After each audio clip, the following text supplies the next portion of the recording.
Dr. Pat with Little Critters Veterinary Hospital, and we have Manguito here today. He's a 4-year-old, almost 5-year-old lovebird, and he's been a patient for a long time. The reason we're doing a video on him today is because he has an interesting history. He's actually had lead poisoning previously, and this was actually a few years ago, but he had Christmas ornament that was put in his cage. They thought it was an acceptable toy. The parents didn't know. They're wonderful parents who take great care of him, but didn't understand that this Christmas ornament had lead paint. And he came into us very lethargic and depressed. He was stumbling. He was falling off his perch. He was very sick. And we did do x-rays and blood lead levels, both of which were positive. He was treated with chelation therapy with D-penicillamine, and we did follow-up blood on him as well as follow-up x-rays, and were able to clear all the lead. And so we were able to get him through this. It was several weeks of therapy. Lead poisoning is a very common issue in birds because they chew worse than most dogs.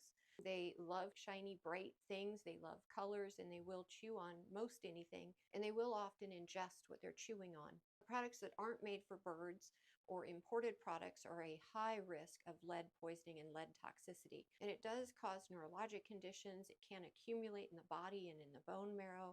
It can certainly be fatal. Kind of the moral of the point with Manguito is never put anything in his environment or his cage which is not made and safety tested for birds, because they are like little toddlers or little puppies, and they will chew and ingest everything. Luckily, he did great and has been fine ever since. So as you can see, Manguito does have a little bit of feather destructive behavior or feather picking over his crop. This is another common problem, and it's common in most pet birds. Varies with intensity by species and frequency by species. We're working on foraging and enrichment for him, and he actually has gone from almost full body feather picking to just this small area, so he is greatly improved.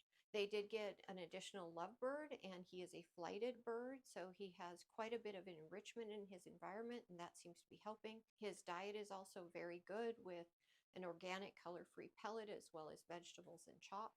And so his parents are doing all the right things to get this under control. But feather picking in birds tends to be kind of a thing that you work on lifelong. They can go into remission and kind of come out of it again. So it's a constant work in progress. But again, moral of the story is always safety check and test products used for birds. Never put anything in their cage that we don't know for sure is safe for them. And that's Manguito.